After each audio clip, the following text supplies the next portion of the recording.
Utamakan makanan rohani. Nah, Ibu Bapak, saudara-saudara yang saya kasih dalam Tuhan, pertama-tama selamat sore. Selamat hari Minggu, dan semoga Shalom Allah selalu hadir di dalam persekutuan hidup kita, baik secara pribadi maupun dalam hidup keluarga atau persekutuan berjemaat kita. Nah, Ibu Bapak, makanan rohani ini kalau kita melihat dari ayat 25 sampai ayat yang ke-59, ya, dari ayat 25 sampai 59, salah satu bacaan yang hanya ditulis sekali dari 4 Injil. Kan kita tahu Injil itu ada 4. Ada Matius, Markus, Lukas, dan Yohanes. Biasanya apa yang ditulis oleh kitab Lukas, kitab Matius, kitab Yohanes selalu diambil dari kitab-kitab lain. Dari Markus kah? Karena menurut penelitian kitab yang paling tua Markus. Banyak ambil dari Markus. Atau mungkin mereka silang gitu ya. Diambil dari Matius, ada yang cuma ambil Markus sendiri, ada yang nggak ngambil apa-apa. Nah, salah satu bagian ini, dia ndak ada ayat paralel dengan kitab-kitab lain. Kalau kita lihat di Alkitab kita kan judulnya Roti Hidup. Kalau kita buka Alkitab kita di ayat 16 sampai ayat 21 ada ayat paralel. Yesus berjalan di atas air. Ada di kitab Matius, ada di kitab Markus.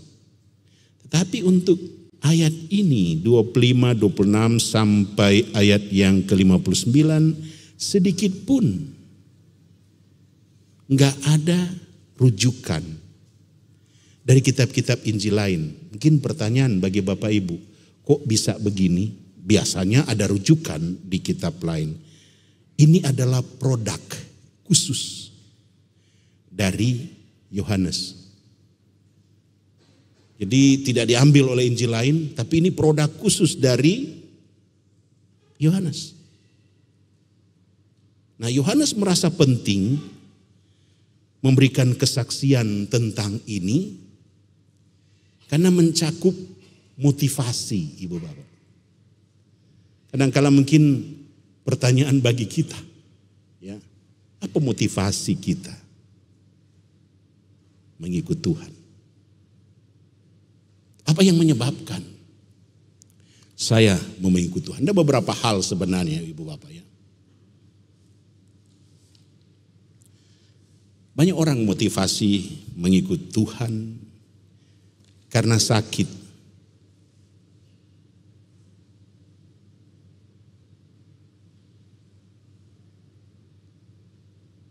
Saya sakit, Pak Pendeta. Saya berdoa terus ke Tuhan. Setiap saya tidak pernah berhenti, saya mengikut Tuhan. Karena pernikahan.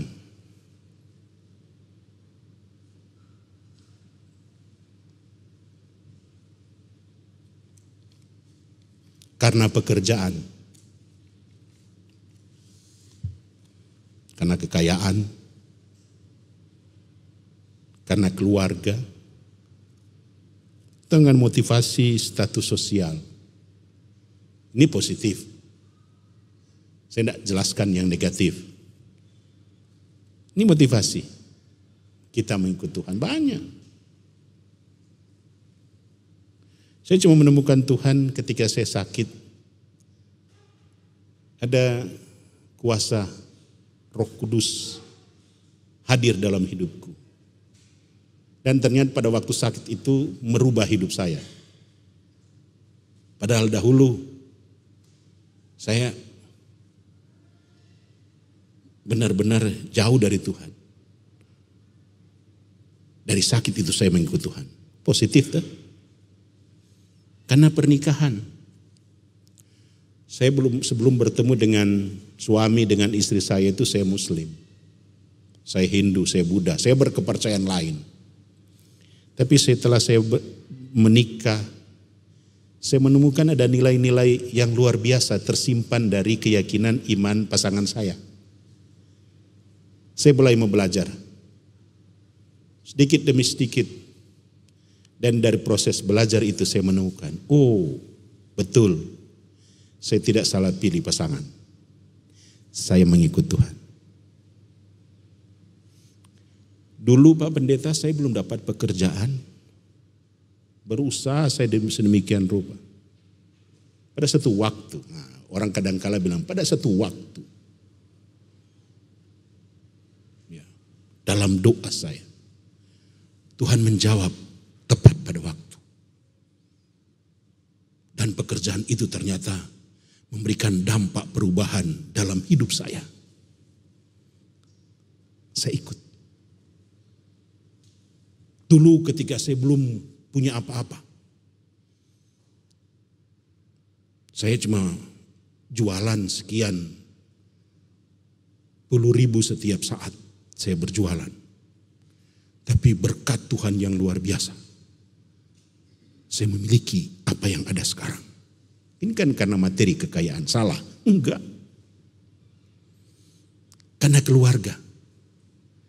Keluarga kami telah terpisah jauh. Akhirnya kami sepakat, mari kami seluruh keluarga pada satu jalan saja. Sama seperti Nats, pembimbing tadi. Akulah jalan, kebenaran dan hidup. Tidak ada seorang pun yang dapat datang kepada Bapa kalau tidak melalui aku. Di rumah kami ada banyak jalan.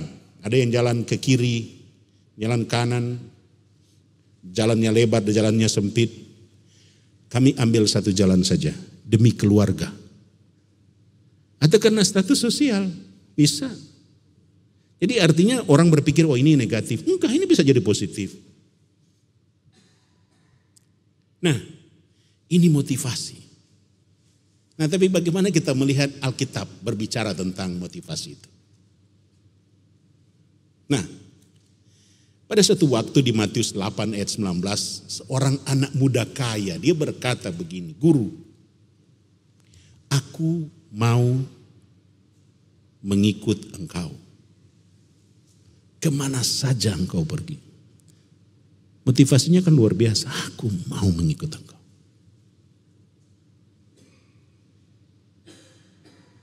Atau ketika Petrus berkata di Yohanes 13 ayat 13 ayat 37. Biarkan mereka semua tergoncang iman karena engkau, aku tidak. Aku siap memberikan nyawaku bagimu. Artinya di dalam Alkitab dua model ini. Seorang orang anak muda yang kaya dan seorang pengikut Tuhan bernama Petrus. Aku mau mengikut engkau kemana saja engkau pergi. Tapi yang luar biasa Ibu Bapak, dua orang yang ada di Injil ini gak dipakai Tuhan. Kalau mau dilihat kata-kata mereka tulus loh. Si anak muda yang kaya, dia melakukan sesuatu kebaikan. Aku mau mengikut engkau. Seterusnya selamanya. Aku akan berikan nyawaku bagimu Tuhan. Kadang-kadang kita berkata begini tentang mengikut Tuhan. Apakah motivasi dari dua orang yang tercermin di Alkitab ini, mereka memiliki motivasi yang salah? Enggak. Tulus mereka katakan. Si anak muda yang kaya ini tulus sekali dia berkata. Dia datang ke Tuhan. Petrus sudah sekian lama mengikut Tuhan. Melihat mujizat-mujizat yang Tuhan nyatakan ke tengah dirinya, ke tengah teman-temannya, murid-muridnya dan kepada banyak orang. Sehingga dari mujizat-mujizat yang Petrus lihat, dia langsung bilang, aku akan memberikan nyawaku bagimu. Aku tetap mengikut engkau. Tapi dari motivasi ini, ternyata kejujuran kita, ketulusan kita untuk mengatakan sesuatu kepada Tuhan belum tentu diterima oleh Tuhan. Perlu pembuktian, perlu pengujian lebih dalam tentang mengikut Tuhan, tentang motivasi saya menjadi orang percaya. Ibu bapak, gak gampang kita mengikut Tuhan. Mungkin ribuan kali di dalam doa kita mengatakan, Tuhan aku mengikut engkau. Saya katakan gak salah. Tapi apa kata Tuhan dengan dua tokoh ini? Oke, kalau memang kau begitu, kau jual seluruh hartamu. Ikut aku. Baru ujian sedikit pun, anak muda yang kaya ini pergi dengan sedihnya karena guru berkata begitu. Petrus sekian tahun mengikut Tuhan. Aku siap memberikan nyawaku bagimu Tuhan. Apa kata Tuhan? Hei Petrus, sebelum ayam berkokok, gak usah berkokok 3 kali, 4 kali, 5 kali atau lonceng ketiga tadi. 1 kali saja. Engkau sudah menyangkal aku 3 kali. Jadi ibu bapak, harga sebuah ketulusan kita atau motivasi kita mengikut Tuhan gak segampang ketika kita mengucapkan. Tuhan balikkan kalimat-kalimat itu dan kita sedih mendengar itu. Sama seperti pemuda yang kaya itu. Ketika Petrus berkata begitu, dan benar, beberapa saat kemudian, mungkin 1-2 hari kemudian, Petrus menyangkal. Tanpa dia sadari bahwa Tuhan sudah berkata, kamu akan menyangkal aku. Mari kita lihat slide yang berikut. Di ayat 24-25, banyak orang mengikut Tuhan. Kalau kita lihat di dalam bacaan ini, setelah Yesus memberi makan berapa ribu orang di sini tuh? 5.000 orang di ayat 6, pasal 6 ayat 1 sampai 14. Ya. Memberi makan 5.000 orang.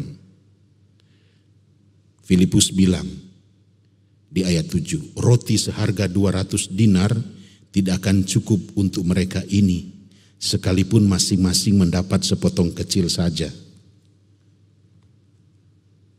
Tapi Tuhan bilang, kamu harus memberi mereka makan.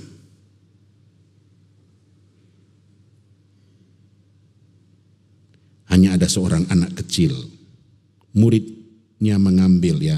Seorang dari murid-muridnya yaitu Andreas saudara Simon Petrus berkata, di sini ada seorang anak. Dia cuma punya 5 roti jelai, 2 ikan. Tapi apakah artinya semua orang sebanyak ini? Kelihatan kalimatnya itu nyindir, bukan ada orang nyindir halus, tapi nyindir kasar. Apalah artinya Tuhan? Orang Jawa bilang ngenyek. Ngenyek apa itu? Ngeyel bukan, ngenyek gitu. Menghina yang nyelekit gitu. Cuma 5 ekor, 5 ketul roti, jelai. Ini 2 ekor ikan. Terus ikan lagi orang Nano bilang ikan nike. Tahu ikan nike? Ya, Bapak Ibu tahu ikan nike? Dia lebih besar dari lele.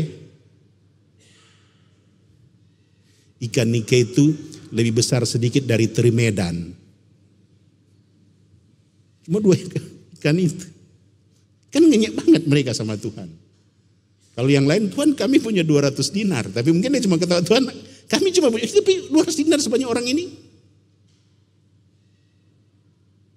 Mungkin saat itu Tuhan sangat kecewa dengan murid-muridnya. Padahal selama ini ya Tuhan Yesus sudah menyembuhkan anak pegawai istana, sudah menyembuhkan orang di kolam Bethesda, bercakap-cakap dengan dengan Nikodemus di bait Allah, sudah menyucikan bait Allah dan seterusnya. Artinya Yesus bisa melakukan itu. Tapi kenapa kok aku nyuruh memberi mereka makan? Kenapa kalian ngenyek gitu loh? Kenapa kalian pandang enteng dengan pekerjaan Tuhan di dalam hidupmu? Ibaratnya, kenapa kamu menghina Tuhan ada di dalam hidupmu? Kamu telah begitu khawatir tentang hidupmu, sehingga yang ada kamu menghina aku. 200 dinar Tuhan. 200 dinar mungkin masih mending ya. Mungkin 2 juta lah gitu ya. Seksi konsumsi di Jatipon aja kalau cuma 100 orang kasih 2 juta habis. Ribut.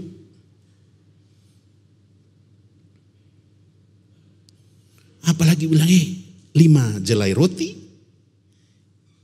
2 nike. Lele lah, lele, ikan lele. Mana cukup? Itu kadangkala kita begitu Ibu Bapak. Mengecilkan peran Tuhan di dalam perjalanan hidup Bapak. Berdosa loh itu. Benar. Berdosa banget.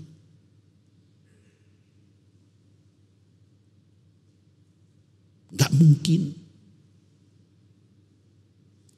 Selama saya hidup, gak mungkin itu pernah terjadi. Lah katanya kau milik Tuhan. Katanya kau sudah lama percaya kepada Tuhan. Lalu kenapa kau ragu? Cuma karena 200 dinar, cuma karena 5 ketul roti, 2 ekor ikan, kamu ragu tentang Tuhan? Apakah imanmu cuma sampai di situ? Dan ketika Tuhan membalikkan semua cibiran mereka, semua keraguan mereka.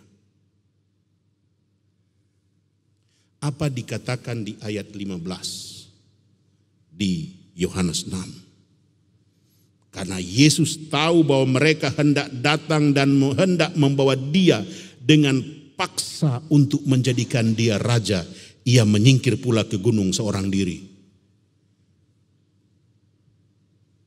Mengapa? Karena motivasi mereka mengikut Tuhan. Nah, Yesus tahu motivasi mereka. Oleh sebab itu kalau kita melihat di ayat 26, karena kan kamu telah makan roti dan kamu kenyang baru kamu cari aku.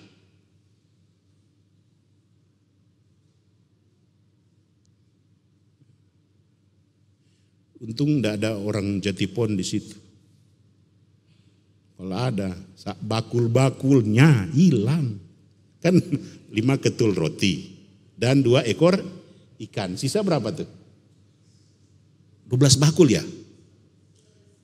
12 bakul. Kalau kita yang hadir di situ walaupun cuma jumlah 100 orang. Coba bikin aja nanti di malam ini. Bakul-bakulnya hilang. Jangankan roti, bakulnya pun hilang. Nggak ada sisa. Ini yang motivasi ini yang dialami oleh pengikut-pengikut Tuhan ketika Yesus memberi makan 5.000 orang. Yesus tahu. Karena mereka hanya melihat aku memberi makan 5.000 orang.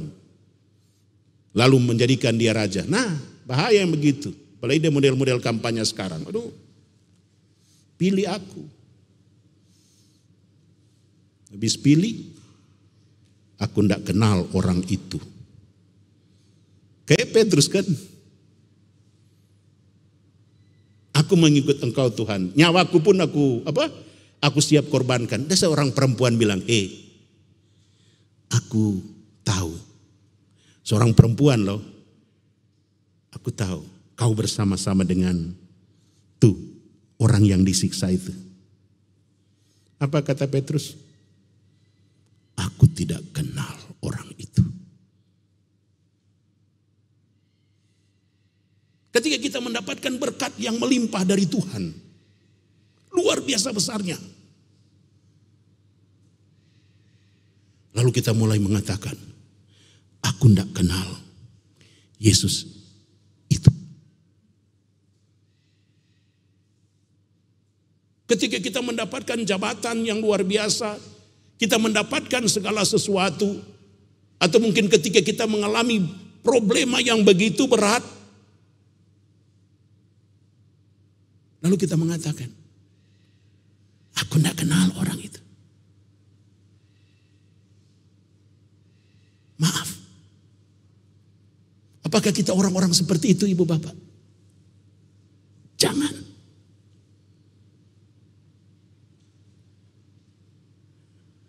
Kamu mencari aku bukan karena kamu telah melihat tanda-tanda mujizat yang aku sudah lakukan sebelumnya, melainkan karena kamu telah makan roti itu dan kamu kenyang. Sindiran yang luar biasa dari Tuhan pada orang-orang yang mencari dia. Karena memang di ayat 15 mereka ingin jadikan Yesus raja. Yesus menyingkir. Lalu mungkin pertanyaan yang menarik buat kita. Apa makna kalau dikatakan di sini kan, kamu mencari aku bukan karena kamu telah melihat tanda-tanda. Ini apa sih yang disebut dengan tanda-tanda itu? Mari kita lihat.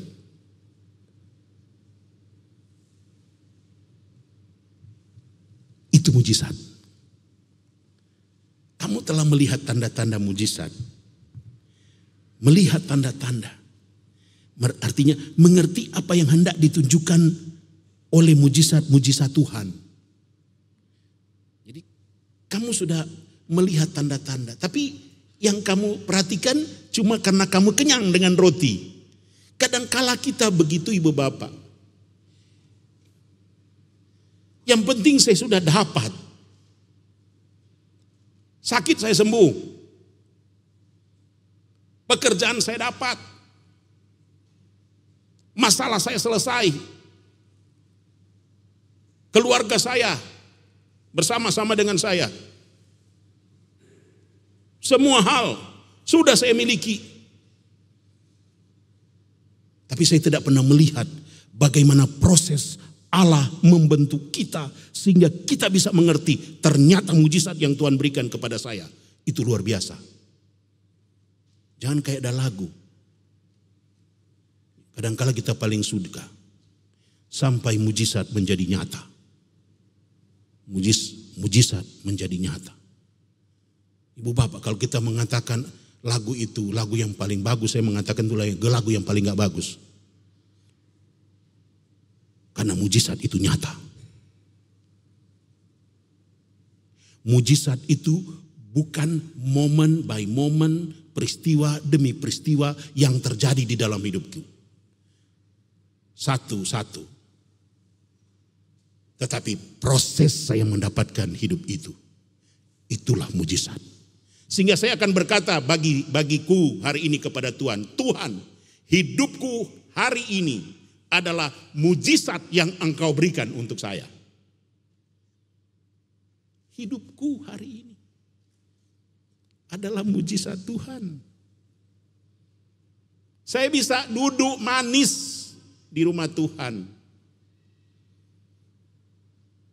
Saya bisa mendengar firman Tuhan, itu mujizat yang Tuhan berikan kepada kita. Jangan kita melihat mujizat itu dari momen satu. Saya sembuh dari sakit, saya dapat harta kekayaan, saya sukses di dalam pendidikan, saya sukses di dalam pekerjaan, saya sukses menghantar anak-anak saya menggapai masa depan. Kalau itu kita pahami sebagai sebuah mujizat, kecil sekali kita punya pemahaman tentang tanda-tanda yang Tuhan berikan kepada kita.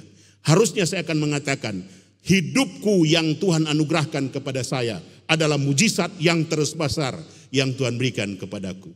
Sehingga ketika saya mengatakan hidupku adalah semua mujizat, setiap saat saya akan bersyukur kepada Tuhan. Kan luar biasa ibu bapak, setiap saat saya bersyukur kepada Tuhan. Karena apa? Ya karena kebaikan Tuhan itu yang luar biasa. Jangan pernah melihat peristiwa itu dari momen satu. Setelah itu sebelum menuju dua, dapat mujizat. Terus dapat mujizat. Memang mujizat itu kayak tiang listrik. Satu berdiri.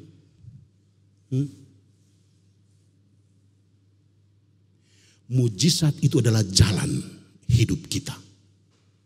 Ada jalan yang begini-begini. Gak ada jalan. Dia naik, kita ikut naik. Dia turun, kita turun. Kecuali kita mau main pertandingan balap mobil boleh. Pas ditanyakan, lompat dia sampai ke sana. Gak ada. Kalau hidup kita lompat sampai begitu, masuk jurang. Orang yang memahami peristiwa kehidupan mujizat itu dari kayak tiang listrik, satu, selesai, tamat riwayat hidup Bapak. Tapi kalau saya melihat hidupku adalah mujizat, ya saya jalani aja hidup ini. Saya berjalan saat ini, inilah mujizat Tuhan. Setiap saat. Jadi bukan sampai mujizat menjadi nyata. Mujizat itu adalah hidupmu. Jadi kalau ada orang bertanya, kau pernah mendapat mujizat dari Tuhan?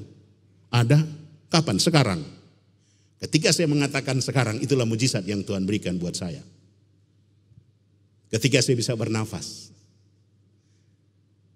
Ketika Tuhan mengingatkan sesuatu hal dalam hidupku. Ketika saya makan. Ketika saya tidur. Ketika saya bangun, ketika saya bekerja. Itu kan kalau digabung, itu menjadi rentetan perjalanan hidup kita. Nah kalau itu menjadi sebuah rentetan perjalanan hidup kita, bukan moment by moment, bukan satu-satu, tapi itu rentetan perjalanan, tidak ada perjalanan yang putus dalam hidup ini. Seseorang yang berjalan lalu dia tiba-tiba putus, itu namanya kita kembali ke alam baka. Tapi kalau kita jalan aja hidup ini. Karena sesungguhnya hidup saya adalah mujizat yang luar biasa yang Tuhan anugerahkan dalam hidup rumah tanggaku. Gimana Bapak Ibu? Ibu Bapak menyadari bahwa hidup Ibu Bapak dalam mujizat? Mau tanya Pak Pendeta, mau tanya dulu nih. Ibu Bapak mengakui enggak bahwa sebenarnya ya, saya mau katakan secara jujur, bahwa hidup Ibu Bapak saat ini, seterusnya, saat ini dan hari-hari kemarin, itu adalah sebuah mujizat dari Tuhan? Kalau enggak saya jelaskan ulang lagi Bapak Ibu. Ini mujizat enggak? Apa yang Ibu Bapak alami? Ya, saya alami dari dulu, saya jalani. Ketika ada lagu Sejenak Aku Menoleh, perjalanan hidup. Luar biasa. Dalam peristiwa-peristiwa hidup yang saya jalani, luar biasa kasih Tuhan. Lalu saya memberikan kesimpulan, itulah mujizat yang paling indah yang saya alami dalam hidupku. Dan keyakinan iman saya mau berkata saat ini, untuk peristiwa hidup saya sampai ke masa depan saya, itu juga adalah ikut campur tangan Tuhan dalam hidupku. Aku adalah Alfa dan Omega. Kalau aku adalah Alfa dan Omega, aku yang awal. Awal itu kapan? sebelum segala sesuatu, aku sudah ada. Dan aku Omega, sebelum terjadi sesuatu, aku sudah ada. Berarti kalau aku adalah Alfa dan Omega, aku dari yang awal sampai kekekalan. Ketika Tuhan berkata begitu, saya hidup di dalamnya. Berarti hidupku berada di dalam mujizat Tuhan. Amin.